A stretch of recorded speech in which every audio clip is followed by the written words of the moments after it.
Hi guys, it's me Faye here at Faye Desk, and I have I'm hoping to do a bit of a filming spree today. And so for this video I'm going to be doing my bite-size back to basics series, and in this one going to be talking about my personal top tips for new Wiccans. And I wrote some notes down, so if you keep seeing me like look down a bit, that's why. It's because I've actually wrote some notes.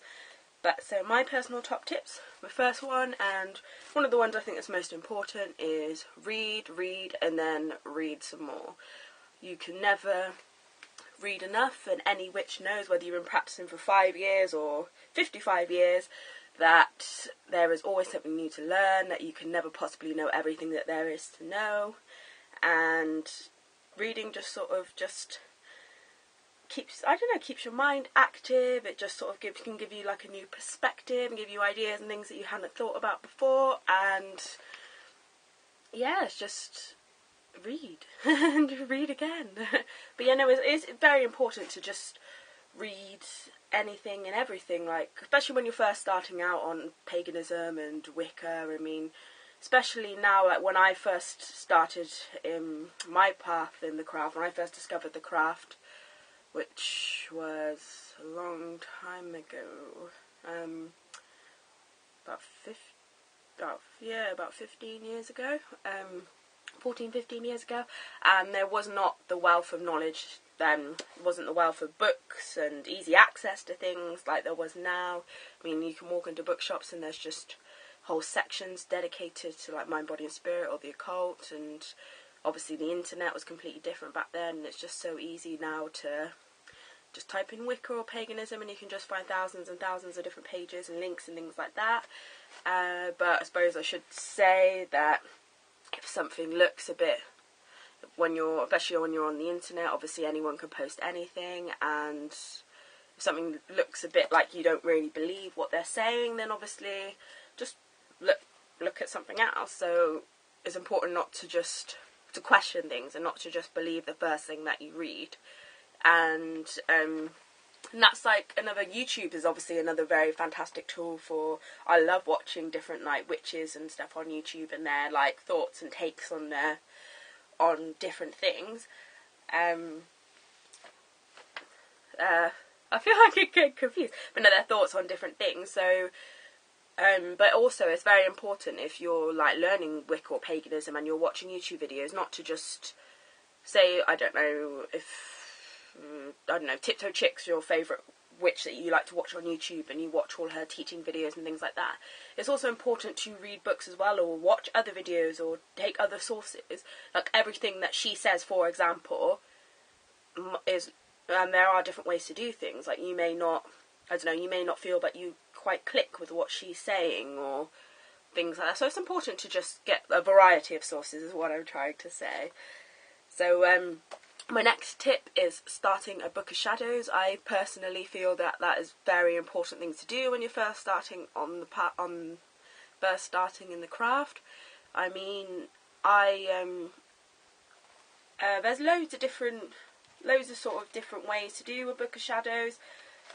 But when you're first starting out, I think the easiest way is take something like this sort of notepad's really good. This is a pucker pad, and you can get them WH Smith's, supermarkets. I mean, if you're in America or Canada or something like that, you'd be able to get them probably Staples or Kroger, Target, Walmart. Don't know about Dollar Tree. These are probably a bit more expensive than $1, but yeah, you get my drift. So you'll be able to get it anywhere, or on the internet as well, Amazon, eBay, blah blah blah. But what I like about this sort of notepad is these tabs, they're removable, so it means that you can sort of organise sections and things like that. But so when you're first starting out, you don't need a big elaborate book of shadows. A standard notepad will do. And it's important to have one because obviously you're discovering and learning new things, so you want to be able to write them down and record them, and also be able to look back on them as you progress in the path and see how you've come, and if your thoughts and things and the way you think of things have changed and things like that. I know I've seen on YouTube or on the internet big massive elaborate sort of charmed or practical magic type book of shadows. And when you're first starting, it'd be quite overwhelming because you're just like, this book looks so beautiful, like, why don't I should have a book. You feel like you should have a book, your book of shadows should look like that. But what you need to remember, obviously casting aside the Hollywood type of book of shadows, is that it takes a long time to build a book of shadows like that. And you'll find that the witches that have books of shadows like that have been practicing for a very long time, and they've built that book of shadows over time.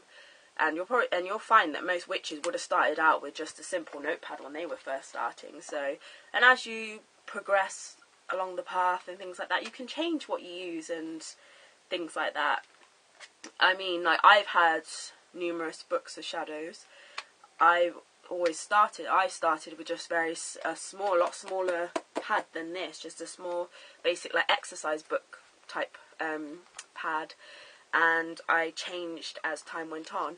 I mean, if you go back through my videos, I've got a quick walkthrough like of my book of shadows, so if you want to check that out, then feel free to check it out. But yeah, so and my book of shadows, yeah, so that's my book of shadows now, and I've got like a binder because it's what works for me, and I'm doing a scrapbook book of shadows to go with it, and I'm going to be doing a new series on that soon when I've got a bit further along. But yeah, so I think it's very important to start a book of shadows, just so you've got something to record your thoughts in, something to look back on. And like your book of shadows, I feel, is very important. It's like an extension of you, but also it's important to know that you don't have to have anything really wild and elaborate. A simple notepad will do when you're starting out. Setting up an altar is another one that I feel is very beneficial when you're starting out. I understand that for some reasons, like if you live at home with your parents and they don't want you to openly practice magic, or if you're with the roommates or a partner and you're worried about how they react or whatever, you may not be able to have a permanent altar set up. But you could have some tools and like an altar cloth that you, or whatever, that you get out when you can get it out and set it up. I have my altar on a shelf above my bed, and so I can see it every day, and it just makes me feel really positive and happy, and it has such a positive vibe and energy about it. And especially when I'm feeling down or not feeling very sort of like spiritual or whatever, it helps sort of like get my focus back, remind me of my path and what's important to me. And I just think it's very important when you're first starting out, I feel, to have some sort of like altar, just some place to like worship. I'm not saying that you need your altar because you need to do loads of spells and rituals. It can just be something that sort of like you look at and it gives you sort of like a positive vibe and energy, or somewhere that you use to like meditate or anything like that. Connecting with other like-minded individuals will help you to feel not so like alone on your path, and that others, even if they're not practicing the same sort of form of paganism or Wicca that you are, or believe exactly the same beliefs that you do, it's nice to have someone that's sort of on that sort of like level.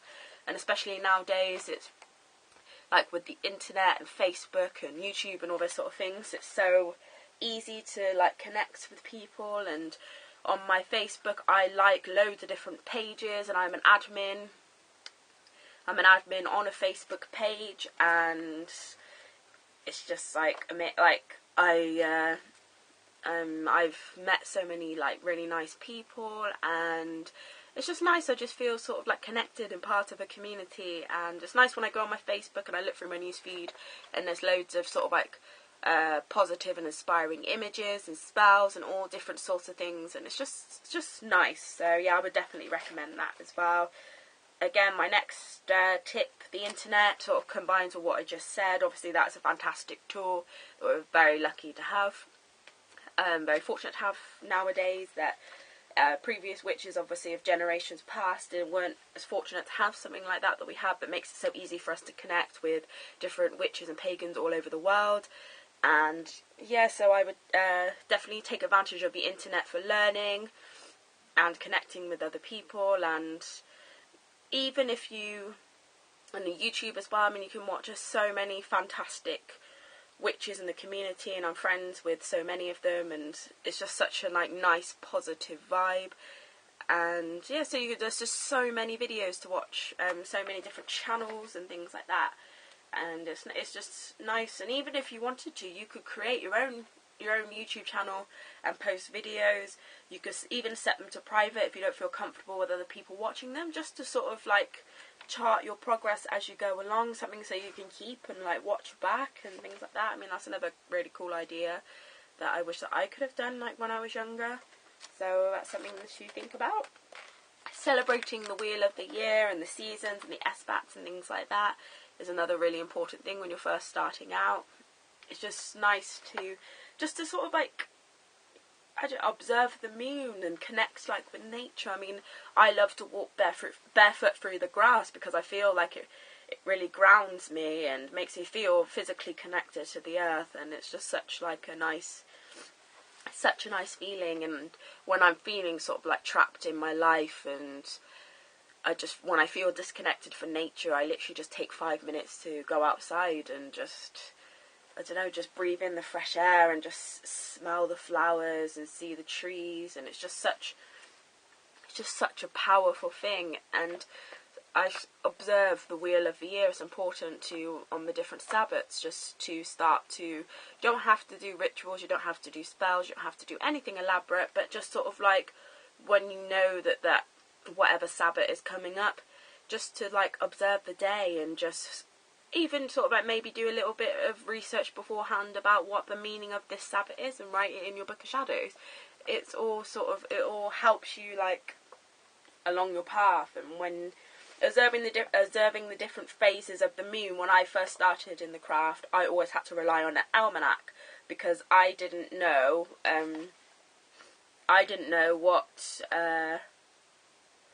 how am I saying this? No, I couldn't tell just by looking outside up at the moon. I couldn't tell what phases, when the moon was waxing or when it was waning. Like, I only knew when it was full, sort of thing. But as you sort of like grow in the craft, and if you keep like every night, if you just keep looking outside your window and looking at the moon, like eventually you will be able to tell when the moon's waxing or when it's waning. And also as well, it's important to sort of like look at yourself and see how you feel when the moon is at its different phase, because obviously we are like the moon does influence our moods and our feelings and our menstrual cycles and all that sort of thing. So yeah, just sort of observe is the main thing to take from this. Observe. So my next tip is tools. Start collecting tools. They don't have to be expensive or elaborate or anything like that.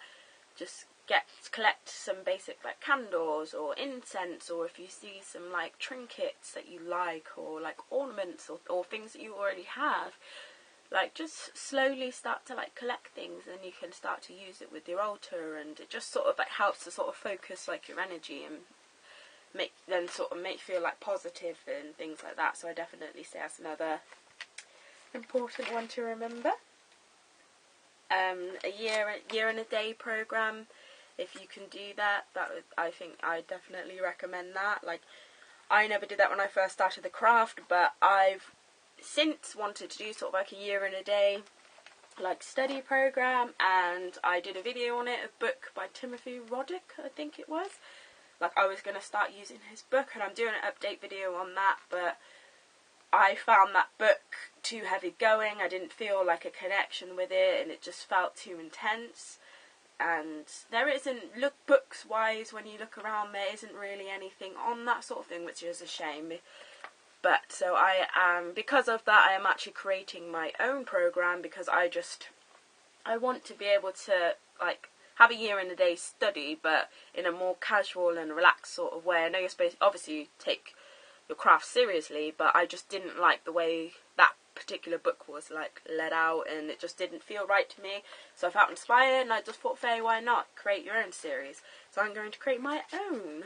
So look out for that as well if you're interested in learning along with me. That would be cool. And yeah, that's all I wanted to say really.